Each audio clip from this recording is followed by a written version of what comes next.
तो hello everyone, welcome to our YouTube channel The Creative Minds Academy. आज की इस वीडियो के अंदर हम लोग क्लास 11th का chapter 5 morphology of flowering plants, ठीक है, इसकी एनसीईआरटी को स्टडी करने जा रहे हैं। ओके, अभी जो है दिसंबर ऑलरेडी आ चुका है, ठीक है। एंड इस टाइम पे आप लोगों में से काफी सारे स्टूडेंट्स के यूनिट टेस्ट वगैरह चल रहे होंगे, ठीक है। तो अभी ऑलमोस्ट मिड फरवरी के अंदर सबके एग्जाम स्टार्ट हो जाएंगे, ठीक है, वरना मार्च के अंदर एग्जाम स्टार्ट हो जाएंगे, ठीक है।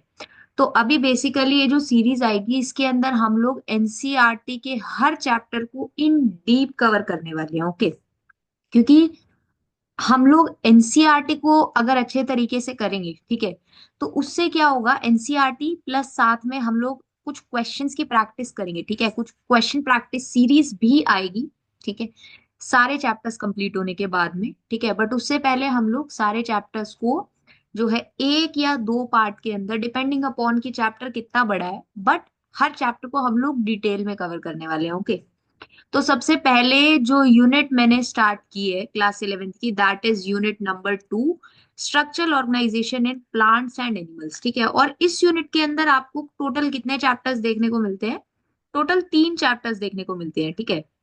और तीनों ही चैप्टर्स जो है वो बहुत इंपॉर्टेंट है, सीबीएसई पॉइंट ऑफ व्यू से भी इंपॉर्टेंट है और नीट एग्जाम के पॉइंट ऑफ व्यू से भी बहुत इंपॉर्टेंट है, ठीक है। और जो एनसीईआरटी है वो हमारे सीबीएसई के लिए भी इम्पोर्टेंट है और नीट जैसे कॉम्पिटेटिव एग्जाम के लिए भी बहुत इंपॉर्टेंट है, ठीक है। तो हम लोग इस सीरीज को इस तरीके से करेंगे, ठीक है, या हम लोग इन एनसीईआरटी बुक्स को इतने अच्छे तरीके से करेंगे कि आपको जो है अपने कॉम्पिटेटिव एग्जाम में भी कोई प्रॉब्लम ना आए एनसीईआरटी वाले पोर्शन से, तो एटलीस्ट, ठीक है।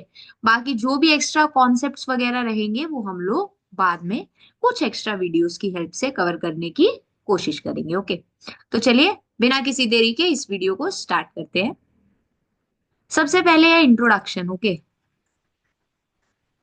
मॉर्फोलॉजी से आप क्या समझते हैं, है ना? Morphology is basically external structure, ठीक है। जब एक्सटर्नल स्ट्रक्चर की स्टडी की जा रही है, इंटरनल स्ट्रक्चर की बात नहीं की जा रही, ठीक है, उस केस में हम लोग वो स्टडी को क्या बोलते हैं? मॉर्फोलॉजी बोलते हैं, ठीक है। क्या बोलते हैं? मॉर्फोलॉजी बोलते हैं। The study of external structure of any organism is known as morphology. Okay, that is known as morphology. The wide range in the structure of higher plants will never fail to fascinate us. Even though the angiosperms show a large diversity in external structure or morphology, they are all characterized by presence of root, stems, leaves, flowers and fruits. ठीक है, यानी कि यहाँ से हमको क्या समझ में आया कि जो एंजियोस्पर्म्स होते हैं, अब एंजियोस्पर्म्स क्या होते हैं? Angiosperms are flowering plants. Okay, तो जो एंजियोस्पर्म्स होते हैं, इनके एक्सटर्नल स्ट्रक्चर जो होता है या फिर जो मॉर्फोलॉजी होती है वो एक दूसरे से काफी डिफर करती है, ठीक है। बट कुछ चीजें इनके अंदर कॉमन होती है। क्या क्या? Presence of root, stems, leaf, flower and fruit, यानी कि हर एंजियोस्पर्म के अंदर आपको root, stem, leaf, flower and fruit ये देखने को मिलेंगे ही मिलेंगे, ठीक है। यानी कि बेसिक प्लांट पार्ट्स जो होते हैं वो सभी एंजियोस्पर्म्स के अंदर कॉमन होते हैं। Okay, so basically external structure is the morphology and every angiosperm is characterized by presence of roots, stems, leaves, flowers and fruits. Okay, I hope यहाँ तक आप लोगों को समझ में आया, बहुत ही बेसिक बात है। In chapters 2 and 3, we talked about classification of plants based on morphological and other characteristics. For any successful attempt at classification and understanding at any higher plant, or for that any living organism, we need to know the standard technical terms and standard definition. We also need to know about the possible variation in different parts formed as adaptations of the plant to their environment. यानी कि अगर हमको जो है basically किसी भी organism की study करनी है, ठीक है, चाहे फिर वो कोई हायर प्लांट हो गया, कोई भी एनिमल होगा, किसी की भी अगर हमको स्टडी करनी है, तो कुछ स्टैंडर्ड टर्म्स, कुछ स्टैंडर्ड डेफिनेशंस के बारे में हमको पता होना बहुत जरूरी होता है। अपार्ट फ्रॉम दिस हमें ये भी पता होना बहुत जरूरी होता है कि different kind of climatic conditions के अंदर क्या क्या अडेप्टेशंस जो है वो देखने को मिलती हैं, ठीक है। यानी adaptations to various habitats for protection, climbing, storage, food etcetera. Okay, so ये चीजें बहुत जरूरी हो जाती है, बहुत ही बेसिक बात है, इनमें से आपसे क्वेश्चन नहीं पूछा जाएगा। ठीक है, अभी तक क्या इंपॉर्टेंट था, एक्सटर्नल स्ट्रक्चर को मॉर्फोलॉजी बोलते हैं, study of external structure is known as morphology. And although angiosperms are very diverse, but they are characterized by presence of root, stem, leaf, flowers and fruits. If you pull out any weed, you will see that all of them have roots, stems and leaves. ठीक है, अब weeds क्या होते हैं? Weeds are unwanted plants, ठीक है, जो कहीं भी ग्रो कर जाते हैं। ओके, कहीं भी ग्रो कर जाते हैं। एंड weeds के अंदर आपको क्या देखने को मिलेगा? All of them bear roots, stems and leaves.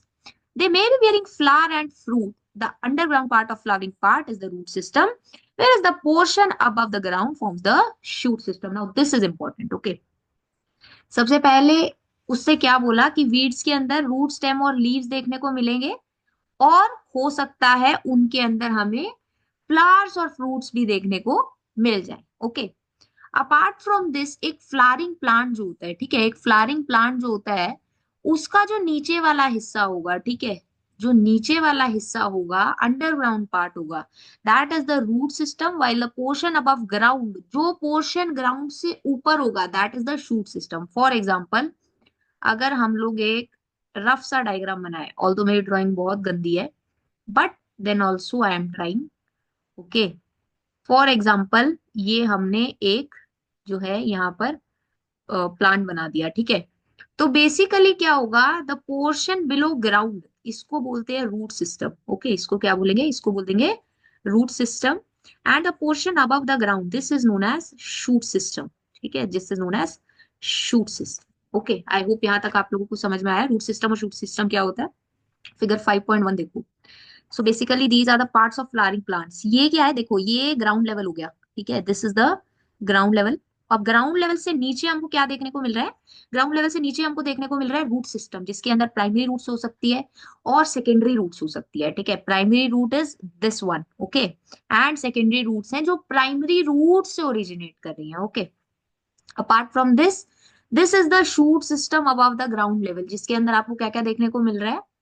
बड देखने को मिल रही है, जिससे फ्लावरिंग होगी, नोड्स, ठीक है, internodes, okay, leaf, stem, fruit, flower, ठीक है, ये सब क्या क्या होते हैं, ठीक है, इनके क्या क्या फंक्शंस होते हैं, ये सभी बातें हम लोग धीरे धीरे करके चैप्टर के अंदर कवर करने वाले। ओके, सो बेसिकली अभी तक हम लोगों ने देखा कि रूट सिस्टम और शूट सिस्टम में क्या क्या आता है, और रूट्स के अंदर प्राइमरी रूट्स हो सकती है, सेकेंडरी रूट्स हो सकती है, एडवेंटिशियस रूट्स भी होती है, but that is a type of adaptation, उसके बारे में भी हम लोग बात करेंगे। ओके, आई होप यहां तक आप लोगों को समझ में आया। सबसे पहले we are going to talk about root. Okay, यानी कि the portion below ground level, ठीक है, जहां पर हमारा रूट सिस्टम था, यानी कि रूट्स प्रेजेंट थी, उन्हीं रूट्स के बारे में हम लोग बात करने वाले हैं। In majority of dicotyledonous plants, the direct elongation of radical leads to the formation of primary roots which grows inside the soil. Okay, so basically जो डाइकोटिलेडोनस प्लांट्स होते हैं, ठीक है, इनके अंदर क्या होगा, जब रेडिकल इलोंगेट होता है, ठीक है, रेडिकल बेसिकली जब इलोंगेट होता है तो वहां पर प्राइमरी रूट का फॉर्मेशन होता है। ठीक है, देखो, जब भी सीड का जर्मिनेशन होगा, ठीक है, जब भी सीड का जर्मिनेशन होगा तो वहां पर बेसिकली रेडिकल का इमर्जेंस होता है। ठीक है, सीड जर्मिनेशन के ऊपर रेडिकल का इमर्जेंस होता है, ठीक है, और यही रेडिकल इलोंगेट होकर प्राइमरी रूट फॉर्म करता है। ठीक है, यही रेडिकल जो है वो इलोंगेशन के बाद प्राइमरी रूट्स का फॉर्मेशन करता है, जो सॉइल के अंदर ग्रो करती है। It bears lateral roots of several orders that are refer to as secondary tertiary roots. ठीक है, अब क्या होता है बेसिकली, जो प्राइमरी रूट्स होंगी, ठीक है, प्राइमरी रूट्स के अंदर ही क्या होती है, कुछ एडिशनल रूट्स प्रेजेंट होती हैं। ठीक है, कुछ एडिशनल रूट्स प्रेजेंट होंगी जिनको सेकेंडरी रूट्स बोला जाता है और टर्शरी रूट्स बोला जाता है। ठीक है, क्या बोला जाता है? सेकेंडरी रूट्स बोला जाता है और टर्शरी रूट्स बोला। तो बेसिकली होगा क्या, जैसे ही प्राइमरी रूट ग्रो करी, ठीक है, सीड जर्मिनेट हुआ, तो वहां पर रेडिकल का इमर्जेंस हुआ। जब रेडिकल का इमर्जेंस हुआ है ना, रेडिकल से ही क्या होता है, रूट का ओरिजिनेशन होता है। ठीक है, रूट का जो ओरिजिनेशन होता है वो रेडिकल से होता है। ठीक है, अब रेडिकल ने इलोंगेट होने के बाद में क्या बनाया, प्राइमरी रूट बनाया, ठीक है। जब प्राइमरी रूट क्या करता है, प्राइमरी रूट से जो रूट्स निकलेंगी, ठीक है, प्राइमरी रूट से जो रूट्स निकलेंगी, स्मॉल रूट्स, लेटरल रूट्स जो निकलेंगी, ठीक है, उनको बोलते हैं सेकेंडरी रूट्स, ठीक है। यानी कि रेडिकल से क्या हुआ, बेसिकली प्राइमरी रूट्स बनी। अब प्राइमरी रूट्स क्या करेंगी, लेटरल रूट दिखाएंगी और वहां पर स्मॉल स्मॉल और रूट्स इमर्ज करेंगी जिनको बोलते हैं सेकेंडरी रूट्स। यानी कि जो सेकेंडरी रूट्स है उनका ओरिजिनेशन कहाँ से हुआ, प्राइमरी रूट से, ठीक है। अब क्या होगा, सेकेंडरी रूट से भी जब रूट्स निकलती हैं तो उनको बोलते हैं टर्शरी रूट्स, ठीक है, उनको क्या बोलते हैं, टर्शरी रूट्स, ठीक है। तो बेसिकली ये टर्शरी रूट्स का इमर्जेंस कहाँ से हुआ, सेकेंडरी रूट से। पर सेकेंडरी रूट्स का इमर्जेंस कहाँ से हुआ था, प्राइमरी रूट से, ठीक है। तो बेसिकली ये जो सेकेंडरी और टर्शरी रूट्स होती है, ठीक है, ये बेसिकली इन इन ओरिजिनल इनका जो ओरिजिनेशन था वो प्राइमरी रूट से हुआ, ठीक है। और प्राइमरी रूट्स कैसे बनी थी, सीड जब जर्मिनेट हुआ और वहां पर जो रेडिकल फॉर्मेशन हुआ था, रेडिकल की इलोंगेशन की वजह से, ठीक है, जब रेडिकल जो है वो टुवर्ड्स द ग्राउंड जब इलोंगेट होता है तो उस केस में वहां पर प्राइमरी रूट्स का फॉर्मेशन होता है। ओके, आई होप यहां तक आप लोगों को समझ में आया। The primary roots and its branches constitute the tap root system as seen in the mustard plants. Now, examples are very important, ठीक है। तो बेसिकली जो आपका प्राइमरी रूट्स होती है, ठीक है, जो प्राइमरी रूट्स होती है और उनकी जो ब्रांचेस होती है, प्राइमरी रूट्स की जितने भी ब्रांचेस होती हैं, they form the tap root system. Okay, they form the tap root system. Okay, यहाँ पर मैं अंडरलाइन कर देती हूँ, the direct elongation of radical leads to the formation of primary roots which grows inside the soil. It bears lateral roots of several orders which are referred to as secondary and tertiary roots, ठीक है। Now the primary roots and its branches will constitute the tap root system, और tap root system हमें mustard plant में भी देखने को मिलता है। ओके, नाउ अब बात हो रही है मोनोकोटिलेडन्स की, ठीक है। ये बात किसकी हो रही थी, डाइकोटिलेडन्स की, ठीक है। ये बात सबसे पहले हम लोगों ने किसकी की, यहाँ पर जो बात हुई थी that was about the dicotyledonous plants. Okay, अब हम लोग बात करने वाले हैं मोनोकॉट्स की, ठीक है। इन मोनोकोटिलेडनस प्लांट्स, अब मोनोकॉट्स के अंदर क्या होता है, बेसिकली जो प्राइमरी रूट होती है ना दैट इज शॉर्ट लिव, ठीक है। अब इस केस में क्या हो रहा था, प्राइमरी रूट थी, उसके आगे फिर वहां पर सेकेंडरी रूट्स निकल रही थी, टर्शरी रूट्स निकल रही थी, यानी कि जो प्राइमरी रूट थी, ठीक है, ये जो थी this was the primary root, ये परसिस्ट कर रही थी, ठीक है, टैप रूट सिस्टम के अंदर। अब फाइब्रस रूट सिस्टम के अंदर क्या होता है, ये जो प्राइमरी रूट होती है ना दिस इज शॉर्ट लिव, ठीक है। और यहाँ पर बेसिकली क्या होता है, लार्ज नंबर ऑफ रूट्स का फॉर्मेशन हो जाता है, ठीक है। एक सिंगल प्राइमरी रूट वहां पर देखने को नहीं मिलती, ठीक है। दैट प्राइमरी रूट, ठीक है, which is short live is replaced by a large number of roots. Okay, these roots originate from the base of stem and constitute the fibrous root system. और ये जो रूट्स होती है ये कहाँ से ओरिजिनेट होती हैं, they emerge from the base of stem, और इनको बोला जाता है फाइब्रस रूट सिस्टम, जो कि वीट प्लांट के अंदर हमको देखने को मिलता है, ठीक है। अच्छा, इसका एक बार डायग्राम हम लोग देख लेते हैं। This is the tap root system, ठीक है। Okay, this is the tap root system, जहां पर ये क्या थी, this was the main root या फिर प्राइमरी रूट, ठीक है, मेन रूट परसिस्ट करी और लेटरल रूट्स साथ में निकल रही थी, ठीक है, which can be secondary roots और टर्शरी रूट्स, ठीक है। तो ये बेसिकली टैप रूट सिस्टम बना रहा था। अब फाइब्रस रूट सिस्टम के अंदर क्या हुआ, there is no single primary root, ठीक है। यहाँ पर स्टेम के बेस से क्या हो रही है, बहुत सारी रूट्स इमर्ज कर रही है, ठीक है। और यहाँ पर इस तरीके से रूट्स का एक ग्रुप बेसिकली देखने को मिल रहा है, ठीक है, बंच ऑफ रूट्स आपको देखने को मिल रहा है, that is known as fibrous roots, ठीक है। टैप रूट हमको किसके अंदर देखने को मिल रहा था, मस्टर्ड प्लांट के अंदर, एग्जाम्पल आपको यहीं पे याद हो जानी चाहिए।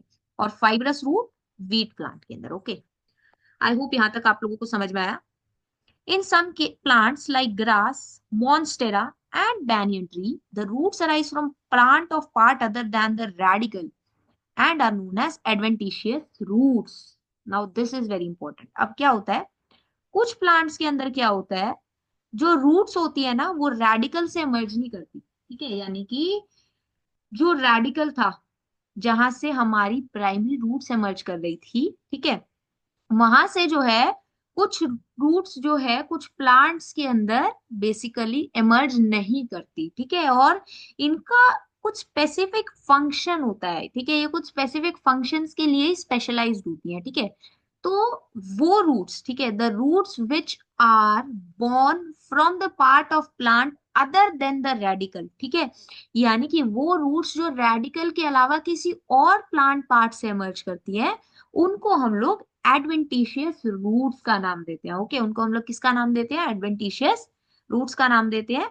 एंड एडवेंटिशियस रूट्स किसके अंदर आपको मिलती है? ग्रास के अंदर, मॉन्स्टेरा के अंदर एंड बैनियन ट्री के अंदर। ओके, अब इसका एग्जांपल देखो। Now these are adventitious roots, ठीक है। अब ये जो रूट्स आपको देखने को मिल रही है, ठीक है, यहाँ पर आपको रूट्स देखने को मिल रही है, these roots are not emerging from radical, ठीक है। यहाँ पर ये जो इमरजेंस ऑफ रूट है ये रेडिकल से आपको देखने को नहीं मिल रहा, ठीक है। दैट मीन्स ये कौन सी टाइप की रूट्स हैं? These are the type of adventitious roots. Okay, I hope यहाँ तक आप लोगों को समझ में आया। The main function of root system, ठीक है, अब मेन फंक्शन रूट सिस्टम का क्या क्या होगा? Absorption of water and mineral from the soil, providing a proper anchorage to plant parts, storing reserve food material and synthesis of plant regulator, ठीक है। यानी जो रूट सिस्टम होता है वो वाटर और मिनरल एब्जॉर्प्शन में हेल्प करेगा सॉइल से, प्रॉपर एंकरेज या सपोर्ट, हेल्प सपोर्ट प्रोवाइड करने में हेल्प करेगा प्लांट पार्ट्स को, फूड रिजर्व मटेरियल को स्टोर करने में हेल्प करेगा, और प्लांट ग्रोथ रेगुलेटर्स या फिर जो पीजीआरस होते हैं इनके बारे में भी हम लोग पढ़ेंगे, इनके सिंथेसिस के अंदर भी रूट सिस्टम इन्वॉल्व होता है। ओके, आई होप यहाँ तक आप लोगों को समझ में आया। This was all about root system, जिसके अंदर हम लोगों ने प्राइमरी रूट्स की बात करी, सेकेंडरी रूट्स की बात करी, टर्शियरी रूट्स की बात की, टैप रूट सिस्टम की बात की, फाइब्रस रूट सिस्टम की बात की, और एडवेंटिशियस रूट्स की बात की। ओके, आई होप यहाँ तक आप लोगों को समझ में आया। अब हम लोग बात करेंगे रीजन्स ऑफ द रूट, ठीक है। ये हम लोगों ने बेसिक बात कर ली रूट सिस्टम की। Now we are moving towards root के रीजन्स के ऊपर, ठीक है। रूट के रीजन्स कौन कौन से होते हैं, ठीक है।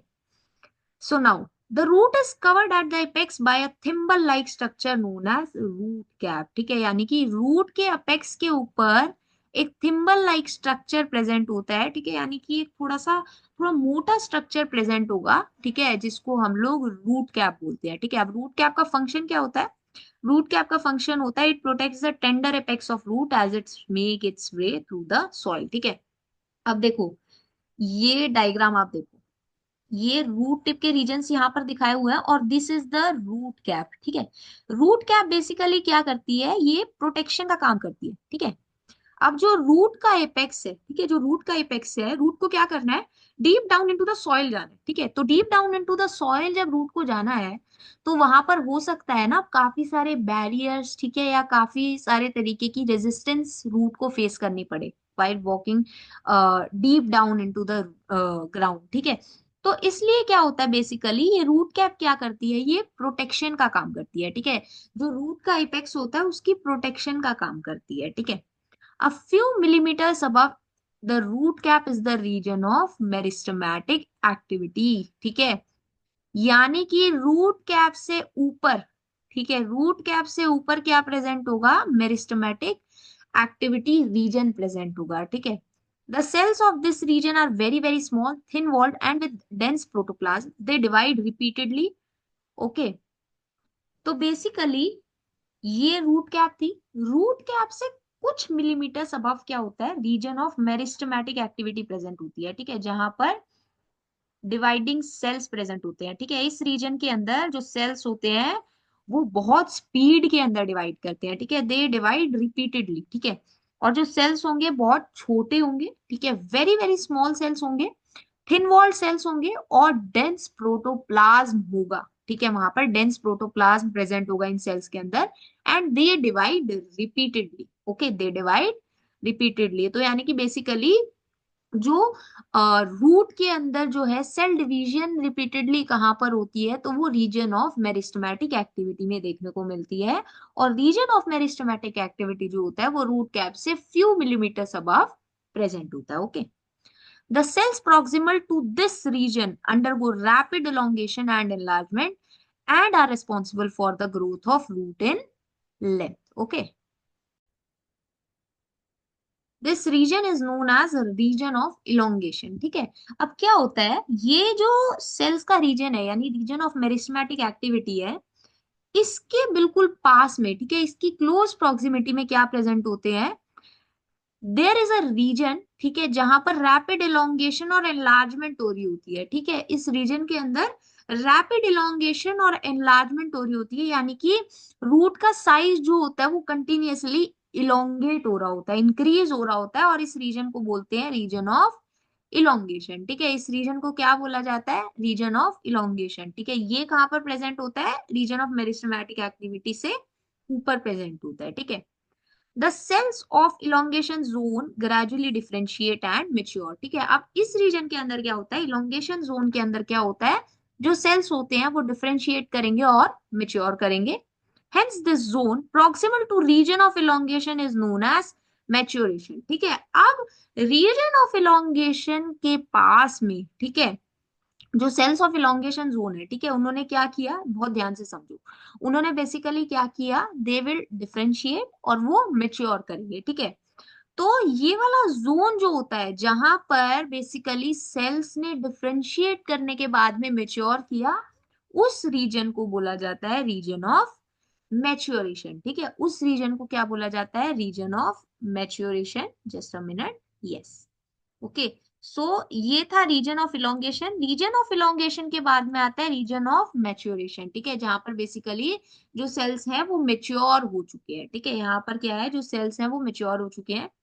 From this region some of the epidermal cells form very fine and delicate thread like structure called the root hairs. ठीक है, अब जो आपका जोन ऑफ मैच्योरेशन या जो रीजन ऑफ मैच्योरेशन है, यहां से क्या होता है बेसिकली, कुछ एपिडर्मल सेल्स जो होते हैं, ठीक है, जो कुछ एपिडर्मल सेल्स होते हैं वो क्या करते हैं बेसिकली, वो बहुत फाइन थ्रेड लाइक स्ट्रक्चर्स वहां से प्रोड्यूस करते हैं, जिनको रूट हेयर्स बोला जाता है। ठीक है, जिनको क्या बोला जाता है, रूट हेयर्स। अच्छा, अगर आपसे कोई पूछे कि रूट हेयर्स कहाँ से प्रोड्यूस हो रहे हैं, तो रूट हेयर्स एपिडर्मल सेल्स की वजह से प्रोड्यूस हो रहे हैं। कहाँ पे प्रोड्यूस हो रहे हैं, जोन ऑफ मैच्योरेशन के अंदर प्रोड्यूस हो रहे हैं। Okay, and these root hairs absorb water and minerals from the soil. ठीक है, अब ये जो रूट हेयर्स होंगे, ये वाटर और मिनरल एब्सॉर्प्शन करते हैं सॉइल के अंदर से। ओके, आई होप यहां तक आप लोगों को समझ में आया। यहां पर हम लोगों ने क्या बात की बेसिकली, रूट के क्या क्या रीजन्स होते हैं, कौन कौन से रीजन्स होते हैं और उनके क्या क्या फंक्शंस होते हैं। ठीक है, आई होप यहां तक आप लोगों को समझ में आया। यहीं पे हमारा रूट वाला जो पोर्शन है that is completed. Okay, now we are moving towards the next portion of this chapter which is stem. ठीक है, now what are the features that distinguish a stem from root. The stem is the ascending part of the axis bearing branches, leaves, flowers and fruits. It develops from the plumule of embryo of a germinating seed. ठीक है, देखो, root जो था that was the descending portion. Descending portion क्यों था, क्योंकि वो away from the ground grow कर रहा था, है ना, या बोला जाए टुवर्ड्स द ग्रेविटी वो ग्रो कर रहा था। ठीक है, वो क्या कर रहा था basically, towards the gravity grow कर रहा था। ठीक है, यानी कि डाउनवर्ड साइड ग्रो कर रहा था, इसलिए हम लोग उसको डिसेंडिंग पोर्शन यहाँ पर बोल रहे हैं। ठीक है, बट स्टेम क्या होता है, it is the ascending part. ठीक है, ये क्या होता है, this is the ascending part of axis, जहां पर ब्रांचेस, लीव्स, फ्लावर्स और फ्रूट्स प्रेजेंट होते हैं। ठीक है, it develops from the plumule of embryo of a germinating seed. ठीक है, आप देखो, जो सीड होता है, सीड के अंदर क्या होता है, सीड के अंदर प्लूम्यूल होता है और रेडिकल होता है। ठीक है, रेडिकल से क्या ओरिजिनेट हुआ था, रूट ओरिजिनेट हुआ था। प्लूम्यूल से क्या ओरिजिनेट होता है, प्लूम्यूल से शूट ओरिजिनेट होता है। ठीक है, यानी कि जो जनरेटिंग सीड का एम्ब्रियो होता है, ठीक है, उसके प्लूम्यूल से क्या होता है, शूट का डेवलपमेंट होता है। ठीक है, उसके प्लूम्यूल से क्या होता है बेसिकली, शूट का डेवलपमेंट होता है। अब स्टेम के पास में क्या होते हैं, नोड्स प्रेजेंट होते हैं और इंटर नोड्स प्रेजेंट होते हैं। ठीक है, स्टेम्स में क्या क्या होंगे, नोड्स प्रेजेंट होंगे और इंटर नोड्स प्रेजेंट होंगे। अब नोड्स और इंटर नोड्स क्या होते हैं, the region of stem where roots बोल रही हूँ, लीफ आर बॉर्न। ठीक है, यानी कि वो रीजन स्टेम के अंदर जहां से लीफ बॉर्न होंगे, उस रीजन को बोलते हैं नोड्स।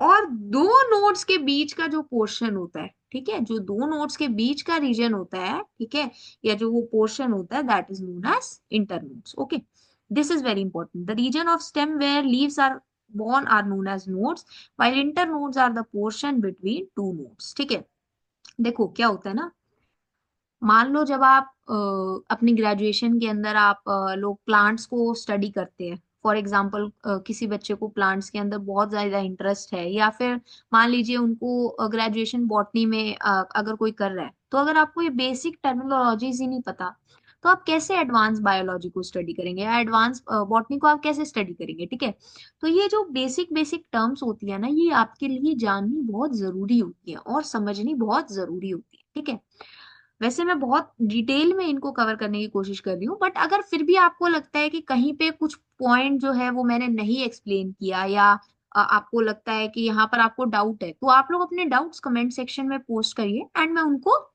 जो है वो मैं कोशिश करती हूँ कि जल्दी से जल्दी जो है हर बच्चे के डाउट को आंसर करूँ। ठीक है, तो बेसिकली ये जो पॉइंट्स है ये आपके लिए समझने बहुत जरूरी है। ठीक है, तो वो रीजन जहां पर लीव प्रेजेंट होंगे, ठीक है, वो होगा नोड्स, और दो नोड्स के बीच का जो स्पेस होगा that is internodes. Okay, the stem bear buds which may be terminal और एक्सिलरी।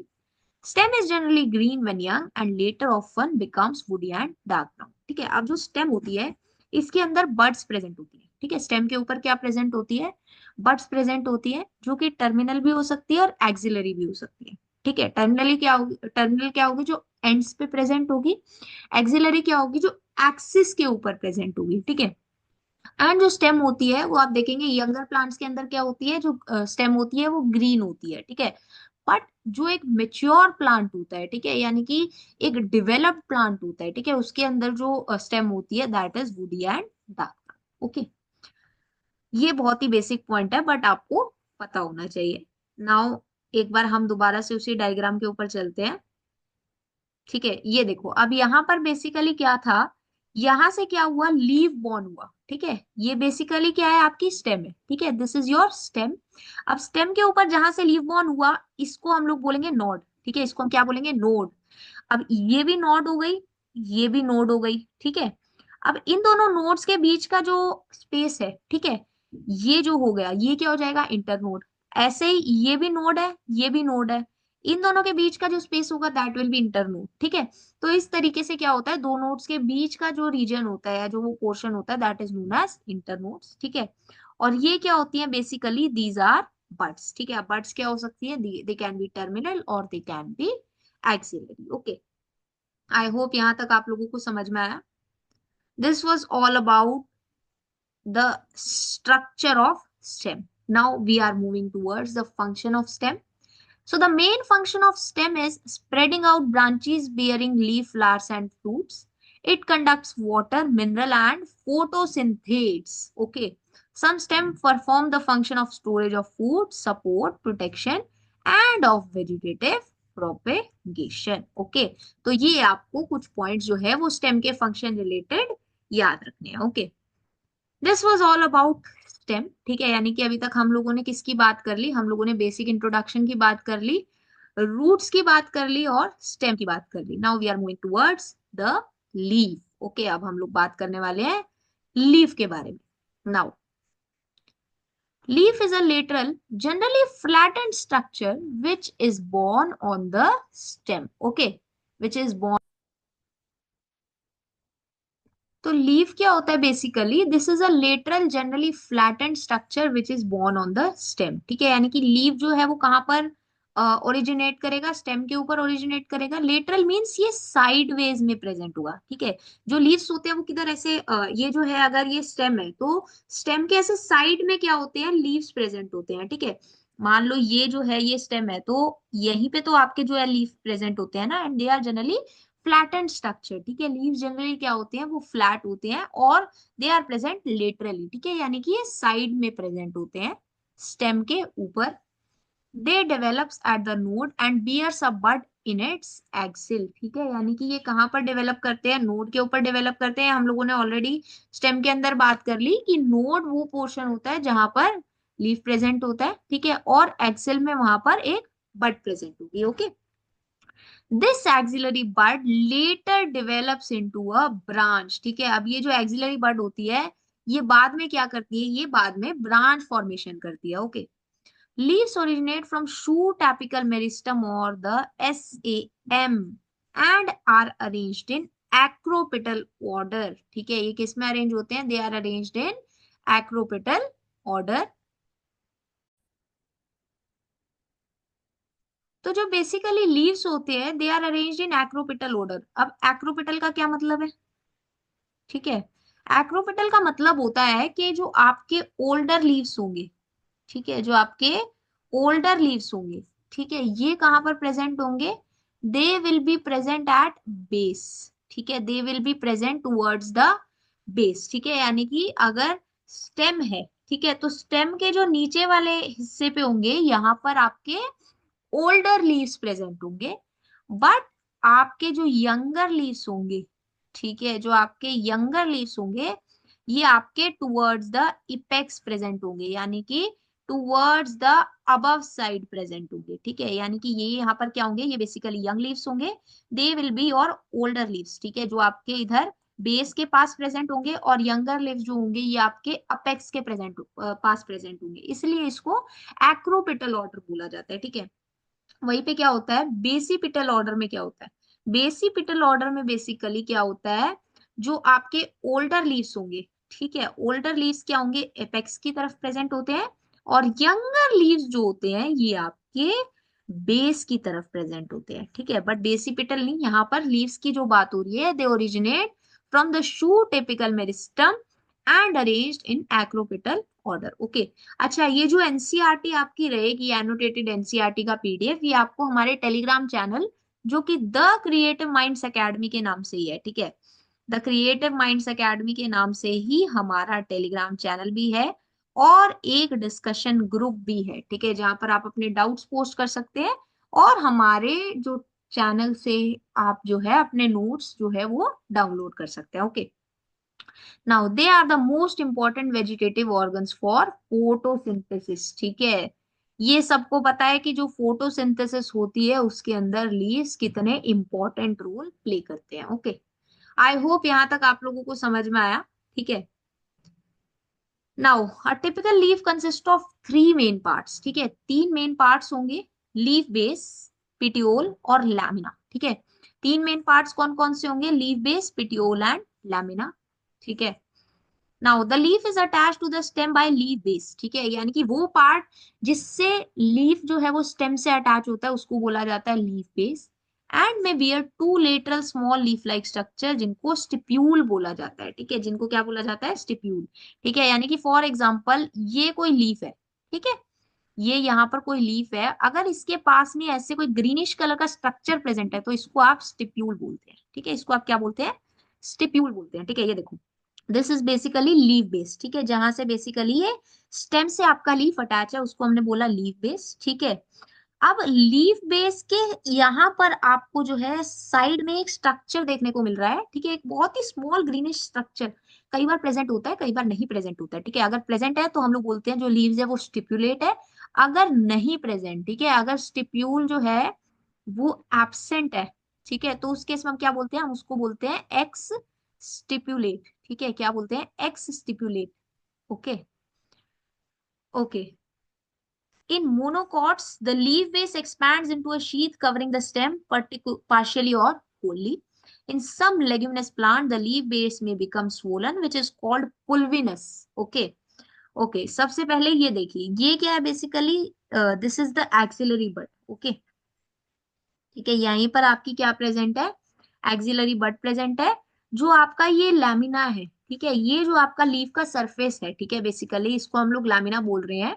ठीक है, तो ये क्या होता है? This is the expanded part. ठीक है, जो आपका ये फ्लैटेंड सरफेस होता है लीफ का, दैट इज बेसिकली लैमिना. ठीक है, and this is the expanded part. ठीक है, अब ये क्या होता है? बेसिकली ये आपका पिट्यूल के थ्रू बेसिकली अटैच होता है यहाँ पर. ठीक है, यहाँ पर भी बेसिकली पिट्यूल के हेल्प से क्या होता है? आपका जो लीफ लैमिना होता है वो अटैच्ड होता है. ठीक है, या जो आपका लीफ होता है वो अटैच्ड होता है. ठीक है, अब क्या होता है? जो लीफ बेस होता है, ठीक है, जो आपका लीफ बेस होता है ये क्या करता है? कई बार एक्सपैंड हो जाता है एक शीथ के अंदर. ठीक है, एक एक पर्टिकुलर टाइप की शीथ के अंदर क्या हो जाता है? बेसिकली क्या हो जाता है? एक्सपैंड हो जाता है. Sheath is a type of covering, okay, it is a type of covering, ठीक है, जो कि स्टेम को कवर करता है, या तो पार्शियली कवर करेगा या होली कवर कर लेगा, या तो पूरी स्टेम को कवर कर लेगा या स्टेम के कुछ पार्ट्स को कवर करेगा। In some leguminous plant the leaf base में become swollen which is called pulvinous, ठीक है। अब क्या होता है लेग्यूमिनस प्लांट्स के अंदर, ठीक है, लेग्यूमिनस प्लांट्स के अंदर क्या होता है, जो लीफ बेस होता है ये स्वेल हो जाता है, ठीक है, ये swollen अप हो जाता है, ठीक है, और उस केस में उसको क्या बोला जाता है, उसको बोला जाता है पुल्विनस, ओके, उसको बोला जाता है pulvinus. Now the petiole help hold the blade to light, ठीक है। अब ये जो पिटियोल होता है ये क्या हेल्प करता है कि जो हमारा ये लैमिना या फिर जो हमारा लीफ है ये लाइट की तरफ क्या रहे, एक्सपोज्ड रहे, ठीक है। ये बेसिकली क्या करते हैं, एक तरीके से उसको सपोर्ट प्रोवाइड कर रहा है, ओके, एक तरीके से उसको सपोर्ट प्रोवाइड कर रहा है ताकि जो लीफ है वो सनलाइट की तरफ क्या रहे, बेसिकली क्या सनलाइट की तरफ एक्सपोज्ड रहे, okay. Long, thin, flexible petiole who allows leaf blade to flutter in wind, thereby cooling the leaf and bringing fresh air to leaf surface. अब ये जो पिटियोल होता है ना ये काफी थिन होता है, ठीक है, जो पिटियोल होता है ये काफी थिन और फ्लेक्सिबल होता है, ठीक है। कभी आपने देखा होगा लीफ को पकड़ते हैं तो जो पिटियोल होता है वो काफी ऐसे होता है ना, तो लीफ ऐसे ऐसे हिल रहा होता है, अगर वो रिजिड होता है या फ्लेक्सिबल ना होता तो क्या लीफ आपका ऐसे मूव कर रहा होता, नहीं कर रहा होता, ठीक है।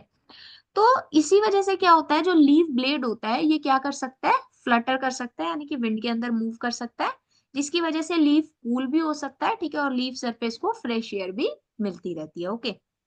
नाउ द लैमिना और leaf blade is the green expanded part of leaf with veins and veinlets, okay.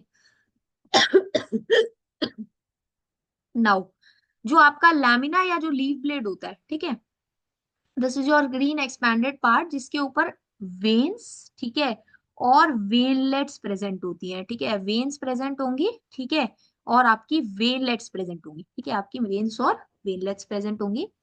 जो मिडल प्रोमिनेंट वेन होती है, ठीक है, यानी कि अगर ये लीफ है और इसके अंदर ये जो वेन है, ठीक है, this is basically mid rib, ठीक है, इसको क्या बोला जाता है, इसको बोला जाता है मिड रिब, ठीक है, जो सेंटर में प्रेजेंट है, ठीक है, इसको बोला जाता है मिड रिब।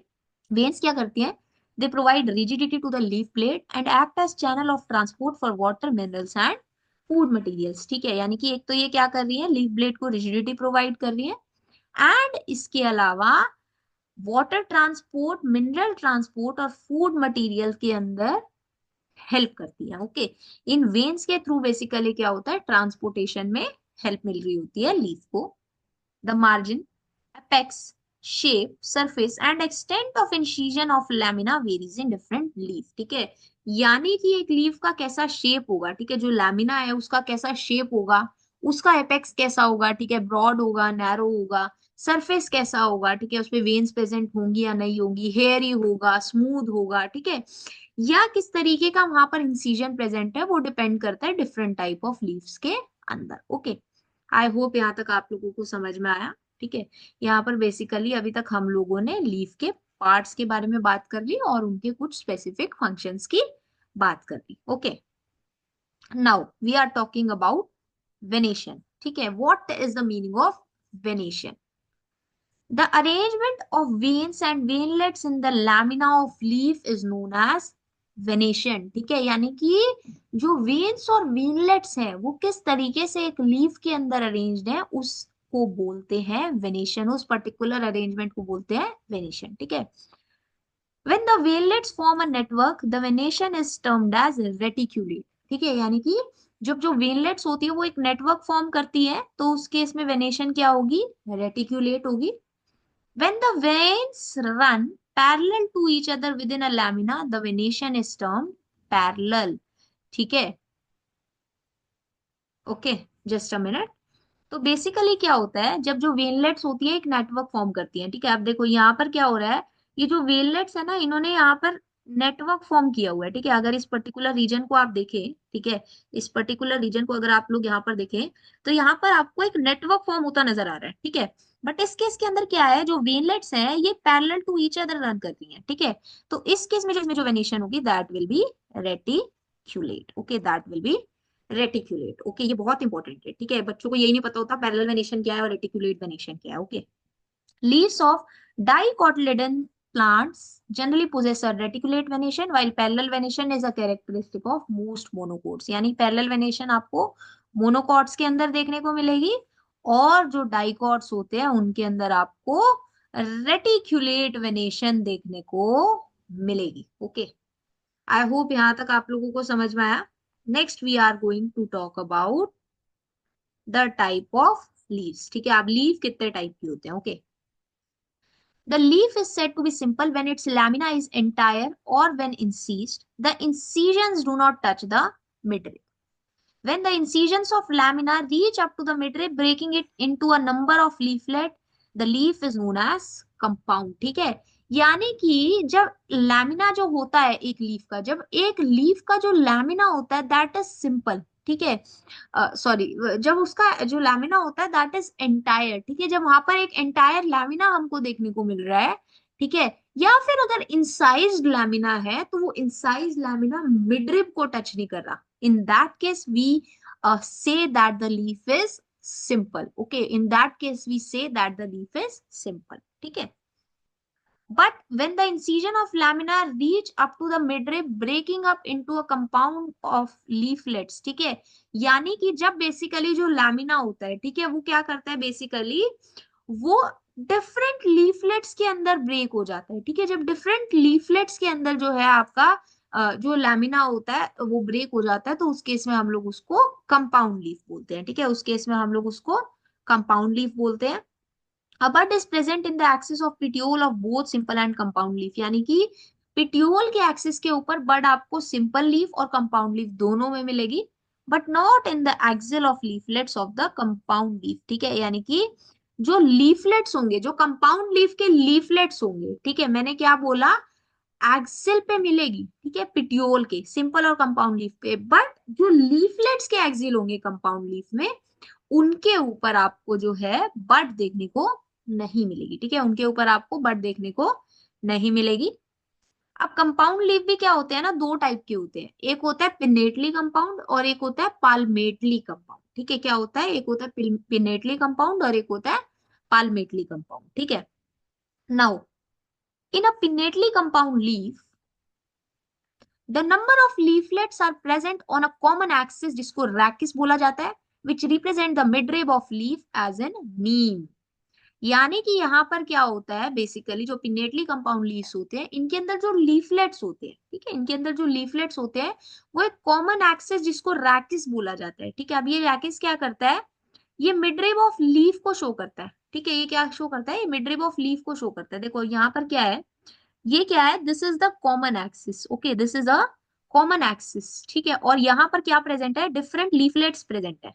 एक कॉमन एक्सिस के ऊपर यहाँ पर जो है आपकी लीफलेट्स प्रेजेंट है। ठीक है, जिस एक्सिस को हम लोग क्या बोल रहे हैं, रैकिस बोल रहे हैं। ठीक है, तो इस केस में हम लोग बोलते हैं कि जो लीफ है that is pinnately compound leaf. Okay, that is a pinnately compound leaf.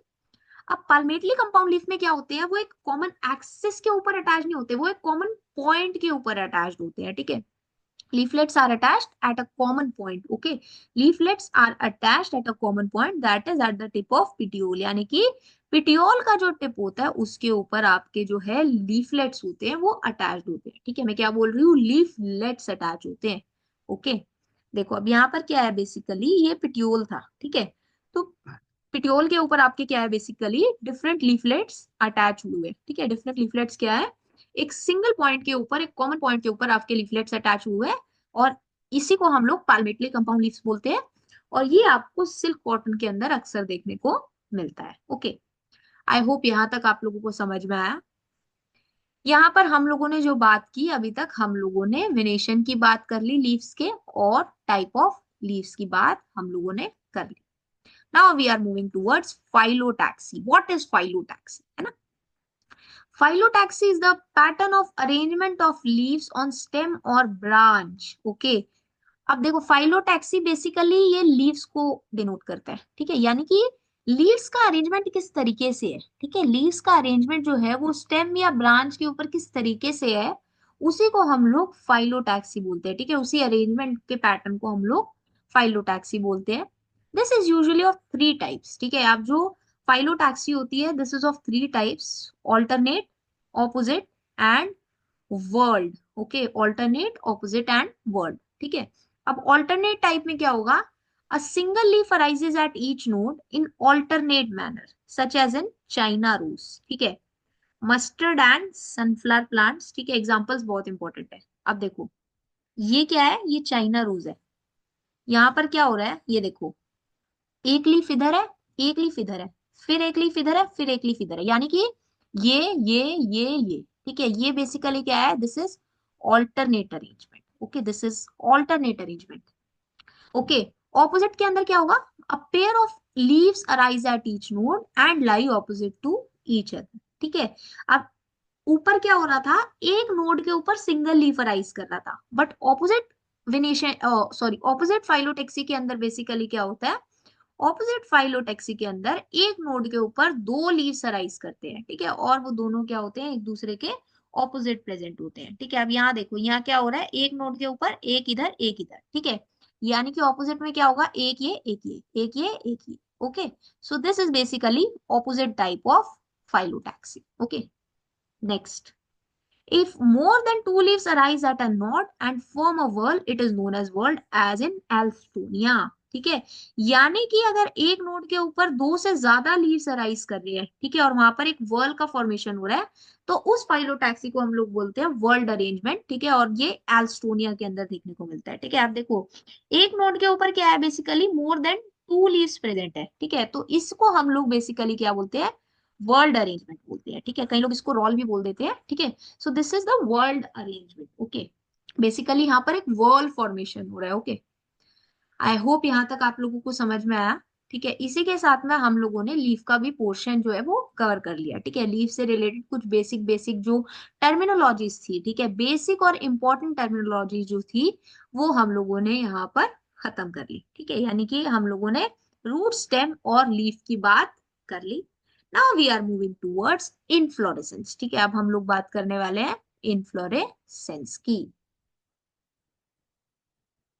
अगर आप लोगों को कोई भी डाउट होता है, just post it in the comment section, और अगर आपको ये वीडियो अच्छी लग रही हो और आप लोगों ने हमारे चैनल पे फर्स्ट टाइम विजिट किया है, then please don't forget to subscribe to our channel. Okay, क्योंकि इसी चीज की वजह से क्या होता है, बेसिकली मुझे भी मोटिवेशन मिलता है कि मैं ज्यादा से ज्यादा वीडियोस बनाऊं, ठीक है, और अच्छे तरीके से, ठीक है, एक एप्रोप्रिएट वे में आपको समझाऊं, ठीक है, और आपको एक करेक्ट नॉलेज डिलीवर हो सके। Okay, okay, let's move towards our next topic, which is known as, which is inflorescence.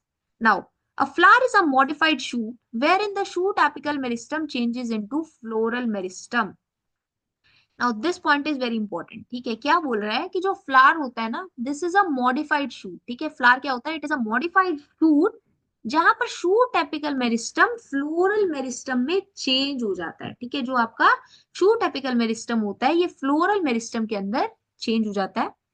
Internodes do not elongate and the axis get condensed, ठीक है, यानी कि जो इंटरनोड्स होते हैं वो इलोंगेशन शो नहीं करते, और जो एक्सिस होता है वो कंडेंस्ड हो जाता है। Okay, the apex produces different kind of floral appendages laterally at successive nodes instead of leaves, ठीक है, और जो एपेक्स होता है, ठीक है, एपेक्स के ऊपर क्या होता है, different type of floral appendages क्या होते हैं, प्रोड्यूस होते हैं, ठीक है, लेटरली यानी कि साइडवेज में, एट सक्सेसिव नोड्स, ठीक है, इंस्टेड ऑफ लीव्स, ठीक है, यानी कि लीव की जगह फ्लोरल अपेंडेजेस जो है वो फ्लावर के अंदर प्रोड्यूस होते हैं, ठीक है। फ्लावर क्या है, it is a modified shoot, जहां पर shoot apical meristem floral meristem के अंदर चेंज हो जाता है, ठीक है, इंटरनोड्स इलोंगेट नहीं करते, और जो एक्सिस होता है वो कंडेंस्ड हो जाता है, ठीक है। अपेक्स के ऊपर क्या होता है, फ्लोरल अपेंडेजेस प्रोड्यूस होंगे, ठीक है, लेटरली प्रोड्यूस होंगे, ठीक है, और कहां पर प्रोड्यूस होंगे, सक्सेसिव नोड्स के ऊपर प्रोड्यूस होंगे, लीव्स की जगह प्रोड्यूस होंगे। Okay, when a shoot tip transform into a flower, ठीक है, यानी कि जब एक शूट टिप जो है वो फ्लावर के अंदर ट्रांसफॉर्म होती है, इट इज ऑलवेज सॉलिटरी, ठीक है, यानी कि जो शूट टिप होती है वो फ्लावर के अंदर जब ट्रांसफॉर्म होती है तो वो सॉलिटरी होती है, ठीक है, सॉलिटरी का क्या मतलब है, अकेला, ठीक है, यानी कि single. Okay, the arrangement of flowers on a floral axis is termed as inflorescence, ठीक है, यानी कि फ्लोरल एक्सिस के ऊपर फ्लावर्स किस तरीके से अरेंज है, उस अरेंजमेंट को बोला जाता है इनफ्लोरेसेंस। ओके, उस अरेंजमेंट को क्या बोला जाता है, inflorescence. Depending upon the whether apex gets developed into a flower or continues to grow, there are two major type of inflorescence. यानी कि, ठीक है, देखो, फ्लावर्स किस तरीके से अरेंज होंगे फ्लोरल एक्सिस के ऊपर, उसको हम बोलते हैं इनफ्लोरेसेंस। लीफ किस तरीके से अरेंज थे, उसको हम लोगों ने बोला था फाइलोटैक्सी। ठीक है। अब अगर जो एपेक्स है, ठीक है, वो फ्लावर के अंदर डेवलप हो गया, या फिर एपेक्स जो है वो कंटिन्यू किए जा रहा है, ठीक है, ग्रो करे जा रहा है, तो उस बेसिस के ऊपर दो टाइप की इन्फ्लोरेसेंसेस देखने को मिलती है। The first one is racemose and the second one is cymose. अब रेसमोस में क्या होता है, in racemose type of inflorescence the main axis continues to grow, the flowers are born laterally in an acropetal succession. But in cymose type of inflorescence, the main axis terminates in a flower, hence is limited in growth. The flowers grow in basipetal order. ठीक है, जो flowers होंगे वो basipetal order के अंदर grow करेंगे। ठीक है। देखो क्या हो रहा है, बेसिकली रेसमोस टाइप में क्या होगा, जो मेन एक्सिस होता है ना वो कंटिन्यू करता रहता है ग्रो करना। ठीक है, यानी कि जो मेन एक्सिस होता है कंटिन्यू कंटिन्यूअसली वो क्या करता रहेगा, बेसिकली ग्रो करता रहेगा। और जो फ्लावर्स होते हैं वो साइडवेज में प्रोड्यूस होते रहते हैं एक्रोपिटल सक्सेशन। ठीक है। एक्रोपिटल का क्या मतलब था, यानी कि जो ओल्डर फ्लावर्स होंगे वो बेस की तरफ प्रेजेंट होंगे, जो यंगर फ्लावर्स प्रेजेंट होंगे वो टुवर्ड्स इपेक्स प्रेजेंट होंगे। ठीक है। ये देखो, इसको देखो, this is basically racemose type of inflorescence. अब यहाँ पर क्या हो रहा है ना, ये इन्फ्लोरेसेंस कहीं पे टर्मिनेट नहीं हो रही। ठीक है, ये क्या करी जा रही है, कंटिन्यूअसली बेसिकली ये ग्रो करी जा रही है। ठीक है। और यहाँ पर बेसिकली क्या होता है, जो आपके यंगर फ्लावर्स होंगे वो आपके अपेक्स पे प्रेजेंट होंगे, जबकि जो आपके ओल्डर फ्लावर्स होंगे वो आपके टुवर्ड्स द बेस प्रेजेंट होंगे। ठीक है, जो आपके ओल्डर फ्लावर्स होंगे वो आपके बेस की तरफ प्रेजेंट होंगे। ठीक है, वो क्या कहाँ पे प्रेजेंट होंगे, बेस की तरफ प्रेजेंट। ठीक है। और साइमोस के अंदर क्या होगा, साइमोस के अंदर क्या होता है, मेन एक्सिस जो होता है वो एक फ्लावर के अंदर टर्मिनेट हो जाता है। मेन एक्सिस क्या हो जाता है, फ्लावर के अंदर टर्मिनेट हो जाता है, यानी कि लिमिटेड ग्रोथ आपको देखने को मिलती है। ठीक है, साइमोस टाइप ऑफ इन्फ्लोरेसेंस में लिमिटेड ग्रोथ देखने को मिलती है। और जो फ्लावर्स होते हैं बेसिपिटल ऑर्डर में ग्रो करते हैं। ठीक है, बेसिपिटल ऑर्डर का मतलब क्या होगा, जो यंग फ्लावर्स होंगे वो बेस पे प्रेजेंट होंगे। ठीक है। और जो ओल्डर फ्लावर्स होंगे, ओके, जो ओल्डर फ्लावर्स होंगे वो आपके टुवर्ड्स द एपेक्स प्रेजेंट होंगे। वो कहाँ प्रेजेंट होंगे, टुवर्ड्स द अपेक्स प्रेजेंट होंगे। ठीक है। अब ये देखो यहाँ पर क्या हुआ, बेसिकली आपकी जो इन्फ्लोरेसेंस है वो टर्मिनेट हो गई। ठीक है, जो आपकी इन्फ्लोरेसेंस है वो टर्मिनेट हो गई। ठीक है। और यहाँ पर क्या होगा, बेसिकली जो आपके यंगर फ्लावर्स होंगे वो टुवर्ड्स बेस प्रेजेंट है, और जो ओल्डर फ्लावर्स होंगे वो टुवर्ड्स द अपेक्स प्रेजेंट होते हैं। ओके, आई होप यहाँ तक आप लोगों को समझ में आया। This was all about inflorescence. ठीक है, अभी तक हम लोगों ने इनफ्लोरेसेंस की बात यहाँ पर कंप्लीट कर ली। ठीक है। और आगे जो है मैं इस वीडियो के अंदर अभी कंटिन्यू नहीं करूंगी। ठीक है, क्योंकि फिर क्या होगा, वीडियो अगर बहुत लंबी हो जाती है तो कई बारी फिर आप लोग नहीं पढ़ पाते हो। ठीक है, या फिर बहुत स्पीड में पढ़ने की कोशिश कर रहे हो। तो वैसे अगर आप चाहो तो इस वीडियो को 1.5x पे देख सकते हो। ठीक है, अगर आपको रिवीजन कर रहे हो, या फिर आपको अभी फर्स्ट रिवीजन कर रहे हो, सेकंड रिवीजन में तो आप इसको 2x पे भी देख सकते हो। ठीक है। तो अगर आपको टाइम सेव करना है और अभी आप बिल्कुल एग्जाम्स आपके सिर पे बैठे हैं, तो आप इस वीडियो को 1.5x या 2x पे भी देख सकते हैं, जैसे भी आपको कन्वीनियंट लगे। चाहे तो आप नॉर्मल पे भी देख सकते हैं। ठीक है। तो बेसिकली ये चार टॉपिक्स, रूट, स्टेम, लीफ और इन्फ्लोरेसेंस, ये हम लोगों ने आज की वीडियो के अंदर कवर कर लिया। ठीक है। नेक्स्ट वीडियो के अंदर हम लोग रिमेनिंग टॉपिक्स, यानी कि flower, fruit, seed, semi technical description of a flowering plant और कुछ इंपॉर्टेंट फैमिलीज के डिस्क्रिप्शन के बारे में बात करने वाले। ठीक है। आई होप यहाँ तक आप लोगों को समझ में आया। अगर आप लोगों को कोई भी डाउट हो then you can post your doubt in the comment section. ये जो पीडीएफ रहेगा ये एनोटेटेड फॉर्म में जब चैप्टर कंप्लीट हो जाएगा तो आपको इसका जो पीडीएफ है वो हमारे टेलीग्राम चैनल, जो कि द क्रिएटिव माइंड्स एकेडमी के नाम से अवेलेबल है, वहां से जाके आप इसके नोट्स को डाउनलोड कर सकते हैं, इस एनोटेड पीडीएफ को डाउनलोड कर सकते हैं। एनसीईआरटी को अच्छे से पढ़िए, उसके बाद में अपने क्वेश्चंस करिए, कॉन्सेप्ट्स को ब्रश अप करने की कोशिश करिए। ठीक है। और आप अच्छे मार्क्स स्कोर कर सकेंगे अपने सीबीएसई के अंदर भी और अपने कॉम्पिटेटिव एग्जाम लाइक नीट के अंदर भी। ठीक है। So this was all about this video. If you like the video, please share it with your friends ताकि उनकी भी हेल्प हो सके। एंड अगर अभी तक आपने हमारे यूट्यूब चैनल को नहीं सब्सक्राइब किया है और अगर आपको आगे भी ऐसी यूजफुल वीडियोस मिलती रहें, so please do subscribe to our channel. मिलेंगे आपसे नेक्स्ट वीडियो के अंदर। Till then keep learning.